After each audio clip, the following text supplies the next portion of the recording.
Headlines for this week include the importance of being earnest, canoeing down the Wisconsin River, and high-energy physics. Stay tuned for WMCM's Week in Review is next.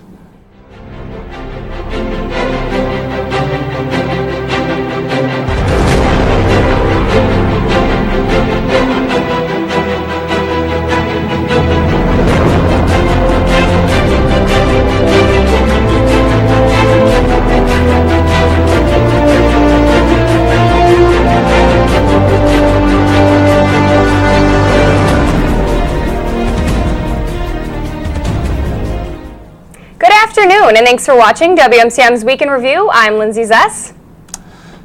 And I'm Carter Meyer.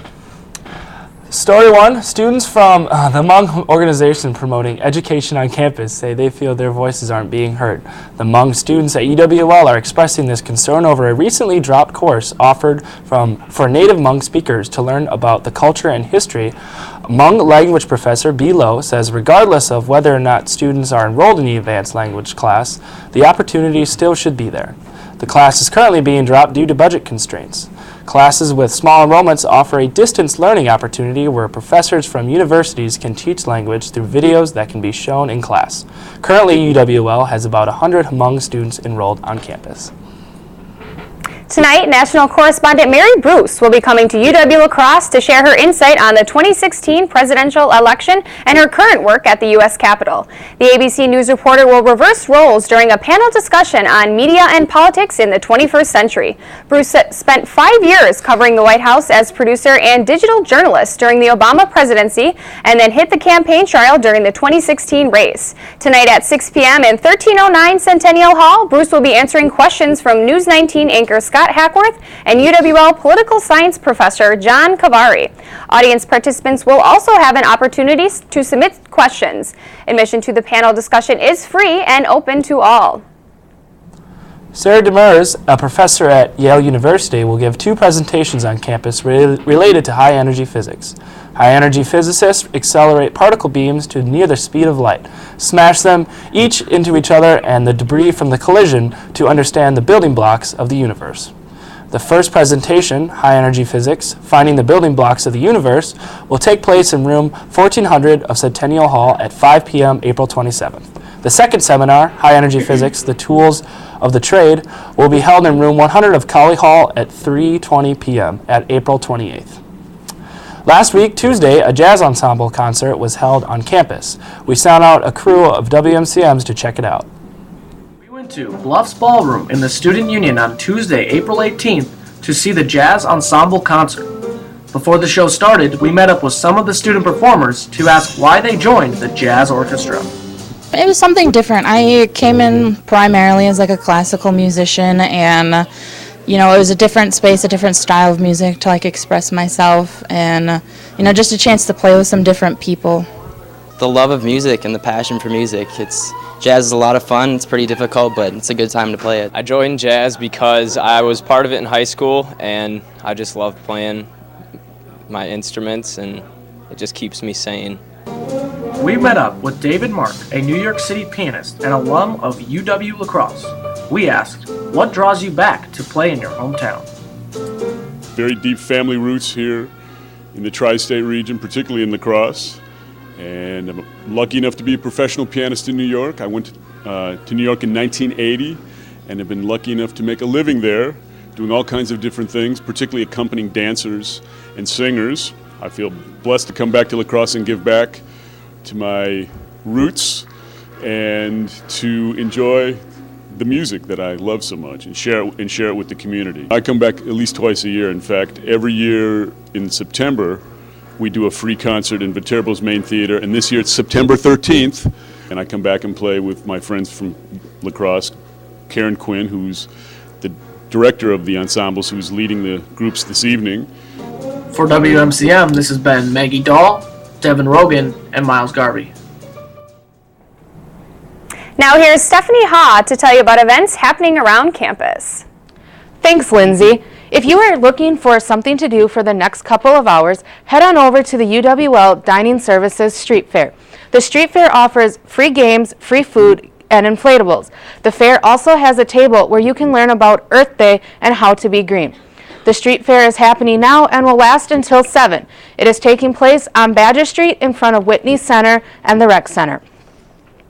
And you have a chance for your voice to be heard and celebrated. The campus is hosting a free speech event tonight. The event starts a discussion and allows students, faculty, and staff to be exposed to different viewpoints and ways of thinking. The event celebrates free speech and promotes its campus-wide. The free speech event will be held tonight in room 3110 in the Student Union from 6 to 7:30. You once again have the opportunity to go on a canoeing trip. This semester, a couple of weeks ago, students and staff had the opportunity to canoe down the Root River in Minnesota. The Outdoor Connection is once again hosting another overnight canoe trip. This time, you will canoe down the Wisconsin River. You will explore all the river has to offer by day and camp out under the stars on one of the various sandbars. The trip starts Saturday and will run through Sunday. More information can be found by visiting Outdoor Connection in the Rec or by contacting Kyle Harding at harding.kyle or by phone at 608-785-5219. Now, back to you, Lindsay. Thanks, Steph. This weekend, the UWL Department of Theater Arts presents Oscar Wilde's The Importance of Being Earnest, which is a classic comedy about mistaken identities, secret engagements, and exceptional wit. In late 19th century London, bachelor Jack Worthing pretends to be a fictitious person by the name of Ernest in order to court the exquisitely desirable Gwendolyn Fairfax. The hilarious and brimming play with strange characters will be performed at 7:30 p.m. April 21st and 22nd and the 27th through the 29th. This includes matinee performances at 2 o'clock Sunday, April 23rd and 30th in the Tolan Theater in the Center for the Arts. Tickets are $5 for UWL students, $14 for other students and senior citizens, and $16 for others. Tickets are available at the box office, or you can call 608-785-8522. The Cooley Region Humane Society has many pets in need of loving homes. Here are some of the animals available in this week's edition of Perfect Pets.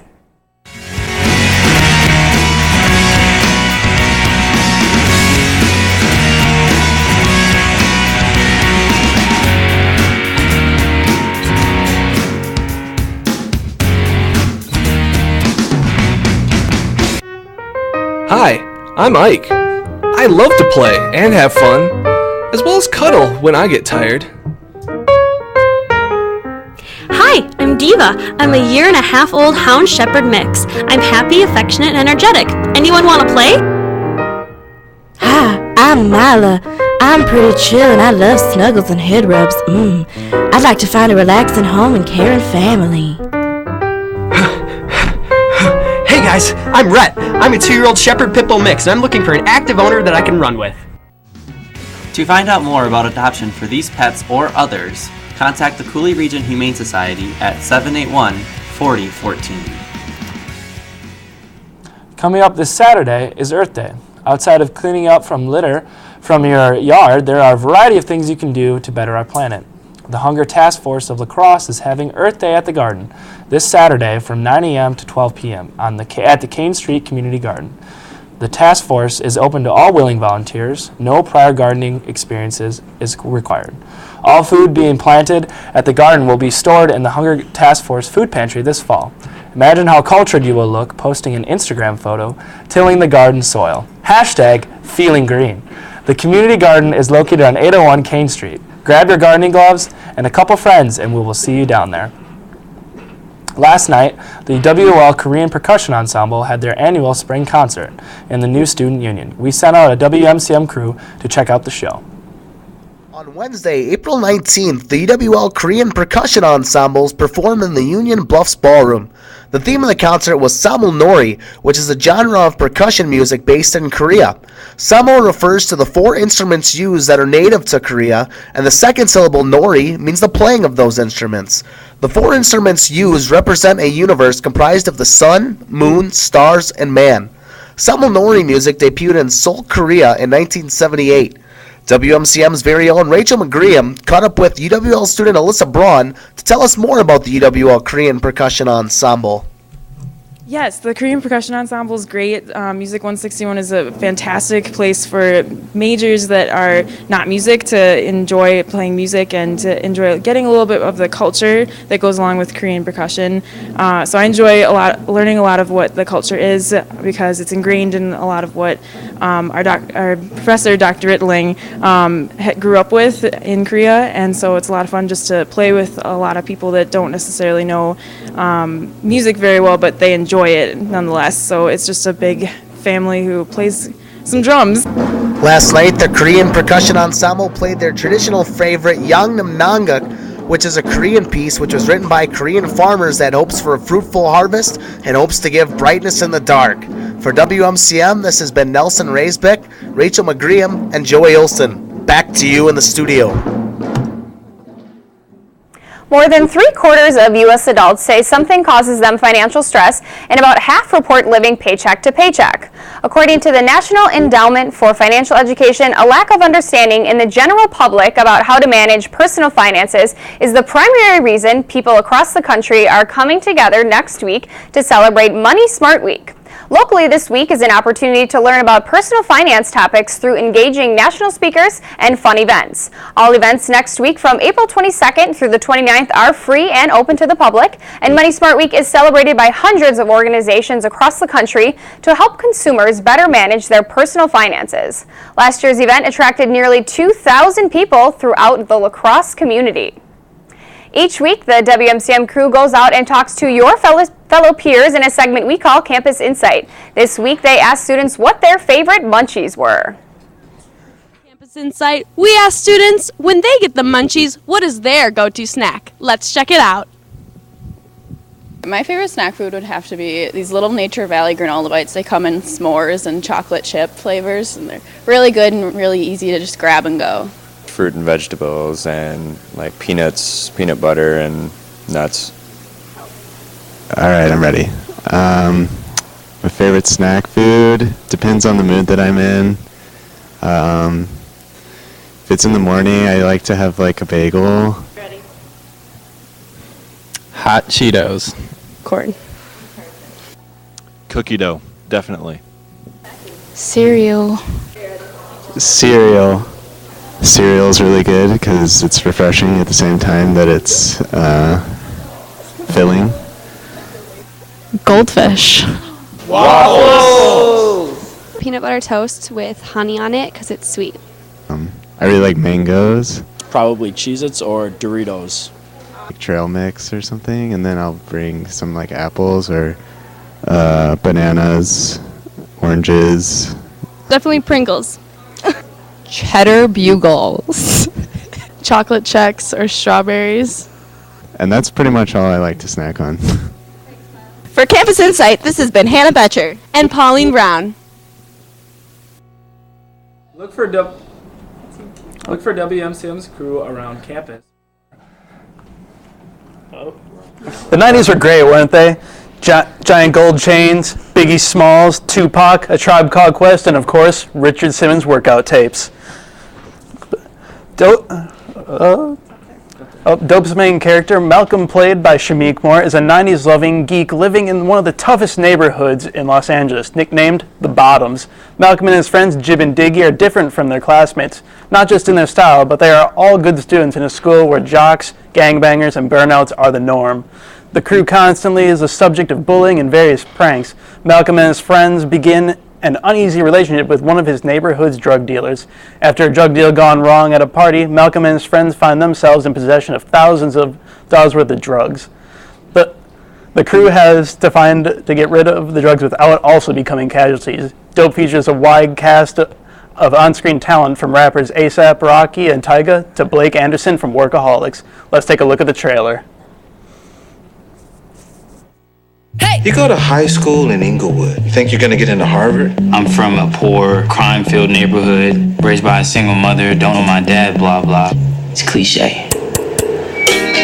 Allow me to introduce myself. My name is Malcolm Adekambi. I'm a straight A student with nearly perfect SAT scores. You probably got like one of them photogenic brains. You mean photographic memory? What'd I just say? I mean, yeah, you said it. Yeah, just reiterating. I play in a punk band with my friends, and I'm a 90s hip-hop geek. You gonna say something or just stare at me?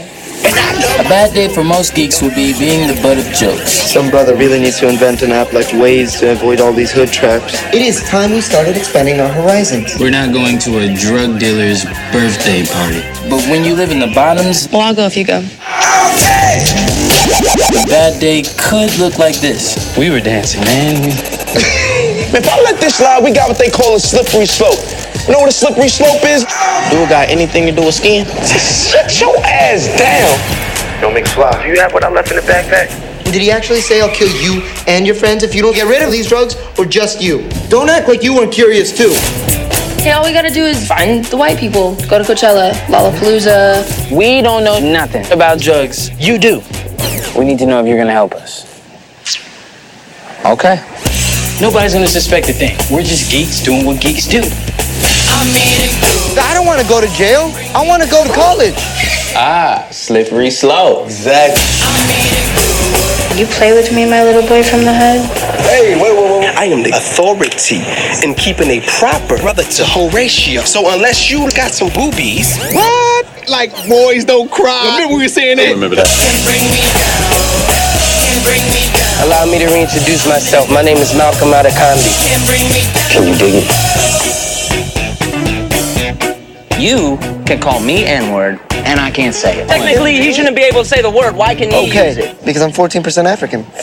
Ancestry.com. Look, just say the damn word. You're my... It was a reflex. Firstly, I really like the movie. It's considered a crime drama, but as you can see, there are a decent amount of jokes and funny situations. The characters are lovable, the story is well paced, and come on, who doesn't want to see more of Blake Anderson? Also, the scenes are just beautiful works of cinematography, making each scene light and vibrant to try and really bring out that 90s vibe. It's a movie that has a little bit of everything for you, and when it comes all together, it can only be described as dope. Dope is currently available through streaming on Netflix. Stay tuned, whether it be next with Josh Huach. Hey everyone, it's Trim again from the It Makes Sense office, here to tell you how we're going to kick off our Money Smart Week. This year, Money Smart Week starts on April 22nd and goes all the way till April 29th. The first event we're going to be doing is on April 24th. It's called Geocaching for Some Cash. If you're not familiar with geocaching, it's where you channel your inner explorer and go scoundering around for treasures that others have left behind. This year, we're going to be unlocking the mysteries behind budget and credit. We're going to start right here in Centennial Room 2103 and go all the way around campus to see what we can find. Why not take advantage of the really great weather and try to win some cash prizes? This year, the grand prizes are $50 and $100 in cash, and all you have to do is show up to our office on Monday, April 24th in room 2103 of Centennial Hall to go around campus with us, explore, let us teach you all about money-saving habits. I will see you Monday, April 24th in the It Makes Sense office, room 2103, to geocache for some cash. Bye! Tonight it's going to be 37 degrees with a heavy wind, so if you're going out, bring a jacket. Tomorrow, though, it's going to be beautiful. 62 degrees. Get your sunglasses ready with a slight breeze. You'll be able to, and then Saturday as well, also very nice. It's 66 degrees. Bring out the sunglasses and get ready to go outside.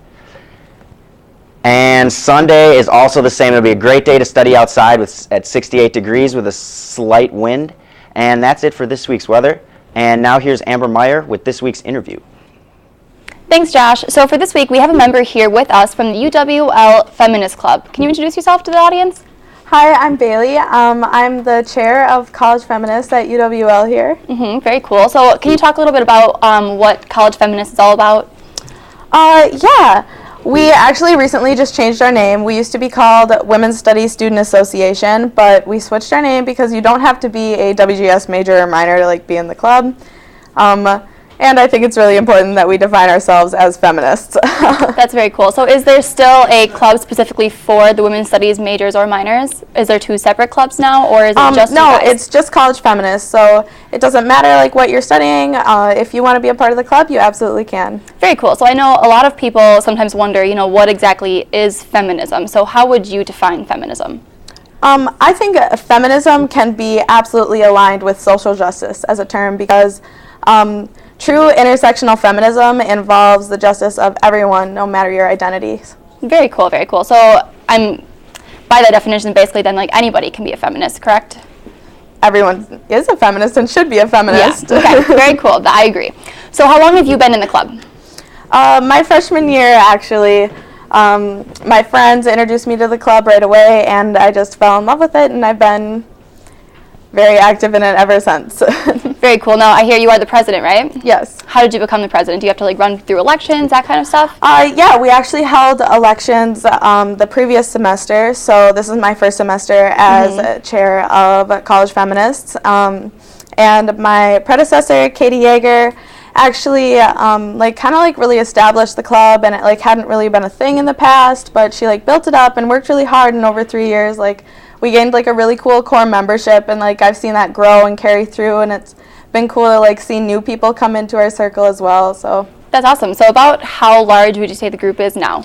I'd say right now we have about like 20 core members that have been really amazing throughout this year, and it's been so cool to see so many people consistently coming through. That's awesome. So how are you guys involved on campus here with students?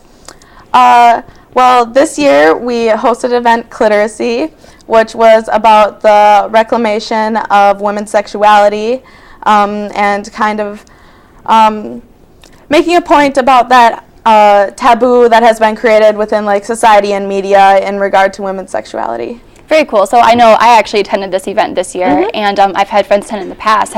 Would you say that it's been growing over the past couple of years? Absolutely.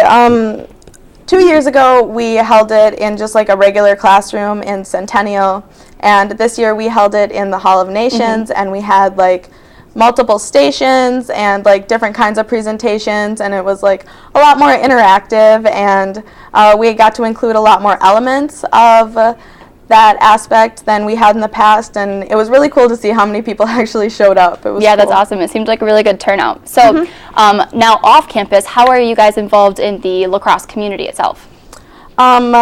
This month, actually, we hosted a Feminism on Tap event, which is a monthly event that occurs within the community, and it's hosted by New Horizons and YWCA. And we hosted it at the Root Note, and our subject was equal pay because it's Equal Pay Month.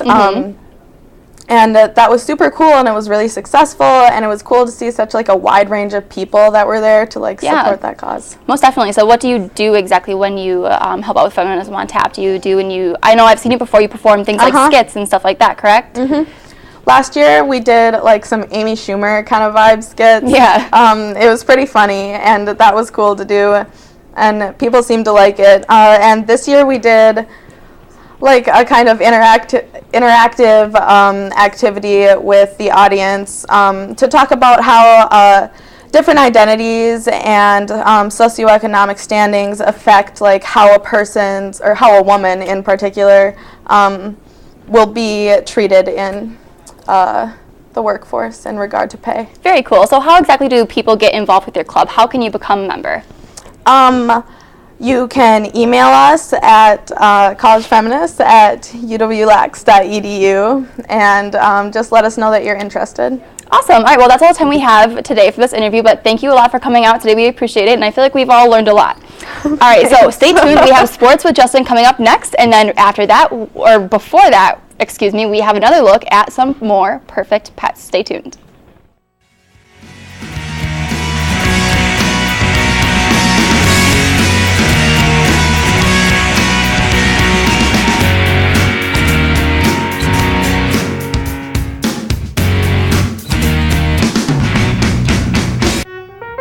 Hi, I'm Ike. I love to play and have fun, as well as cuddle when I get tired. Hi, I'm Diva. I'm a 1.5-year-old Hound Shepherd mix. I'm happy, affectionate, and energetic. Anyone want to play? Hi, I'm Mila. I'm pretty chill and I love snuggles and head rubs. I'd like to find a relaxing home and caring family. Hey guys, I'm Rhett. I'm a 2-year-old Shepherd Pitbull mix, and I'm looking for an active owner that I can run with. To find out more about adoption for these pets or others, contact the Cooley Region Humane Society at 781-4014. Again, the phone number for the Cooley Region Humane Society is 781-4014. The Eagles baseball team traveled to UW Oshkosh last Friday to play a doubleheader at Tiedemann Field. In the opening game, the Titans took the opener 6-0. However, the Eagles came back to win the nightcap 3-0. The team split a 4-game series with all 4 games featuring shutouts. UWL won the first game of the series, then suffered through 2 shutouts before the Eagles featured one of their own to close it out. This marked the first time in 495 games that UWL had 2 consecutive shutouts. In the opener, Jesse Susicek pitched a complete shutout for UW Oshkosh. He went 9 innings, allowing 3 hits, 5 walks, while striking out 2. The Titans scored 3 runs in the bottom of the first while adding an additional 3 in the bottom of the third. UWL pitcher Mason McMahon had a rough time against the Titans, pitching for 3 innings, allowing 6 hits, 6 runs, and 2 walks while striking out 2. In the nightcap, Travis Stuwak and Caleb Willems combined on the shutout for UWL. Stuwak went 7 innings, allowing 2 hits and 4 walks while striking out 5. Willem earned his 4th save of the season, pitching 2 innings with only 2 hits. Eagles took the lead in the top of the third, scoring 2 runs. UWL would later add another run to the scoreboard in the 8th. The UWL returns to action today at 3 p.m. in a doubleheader at home against the University of St. Thomas, which was postponed due to weather. The Eagles also play this Saturday, April 22nd, against UW Stout at noon. At the end of last week, UWL men's and women's track teams headed to UW Platteville for their meet. Preliminary races were held Thursday, while finals were held Friday night at the UW Platteville Track and Field Complex. Lightning and rain delayed the events on numerous occasions throughout Friday. Eventually, the finals for the 100-meter dash, 110-meter hurdles, and 4x400-meter relay were not run because of weather. The finals, however, featured quite a few of UWL runners. For the men, Samuel Hines took the 800-meter run title with a time of 1 minute and 51 seconds, while teammate Ian Ewers captured the 3,000-meter steeplechase with a time of 9:22. In the 400-meter dash, the Eagles had 4 runners in the top 10. Ross Denman led the group with the first place spot with a blazing time of 47.19 seconds. The UWL women's track team also had a similar showing to the men with a dominant performance in the women's 400-meter hurdles. Leading the charge for the women's team was Mallory Hall, who ran her way to the first place with a time of 1 minute and 3 seconds. 4 other Eagles soared their way into the top 10 in the event as well. The women's team also had success at triple jump, placing 3 in the top 8. Betsy Schreier earned her individual title by jumping 37 feet 3 3/4 inches. Both teams will host the Easton Challenge Heptathon that started today at 2 p.m. and will continue through tomorrow, April 21st at 3 p.m., with the next meet not scheduled until next Friday. The men's team ranks first in the nation after the latest rankings were released, with UWL women sitting respectively at number 6. The UWL softball team swept nationally ranked UW Oshkosh Titans in a doubleheader this past Monday. The Eagles started the day with a 5-0 win in the first game and a 4-1 victory over the Titans in a nightcap. In the opener, Jessie Cardin threw her 3rd complete game shutout. She went 7 innings, allowing 5 hits and 5 walks while also striking out 3 people. The UW Oshkosh was shut out for the first time this season, only getting 1 runner to third base in the entire game. Sarah Brunlieb was overwhelmed by the tenacious Eagles, going 3 innings, allowing 7 hits and 4 runs while also striking out only 1 person. UWL took the lead early with 2 runs in the bottom of the first, adding an additional 2 in the bottom of the fourth. To finish, the Eagles capped the night game with a run in the bottom of the fourth. In the nightcap, the Eagles once again took the lead early, scoring 1 run in the bottom of the second inning, while also adding 2 more in the third to make it 3-0 Eagles. UW Oshkosh finally got on the board in the 4th inning, adding just 1 run to the scoreboard. However, it wouldn't take the Eagles long to answer back, adding yet another run to the scoreboard later in the inning as well. Caitlin Hughes sealed the victory for the Eagles, pitching 6 innings, allowing 2 hits, 1 run, and 1 walk with 6 strikeouts. The Eagles return to action this Friday at UW Eau Claire starting at 3 p.m. The team also hosts UW Stout Saturday, April 22nd at 2 p.m. with another game scheduled Sunday, April 23rd at 1 p.m. against UW River Falls. And that's all for this week's weather. Thank you, Justin. Thanks for watching this week's WMCM's Week in Review. Make sure to join us next week, Thursday at 4:30, right here on Campus Channel 200 and Digital Cable Channel 989. Good night.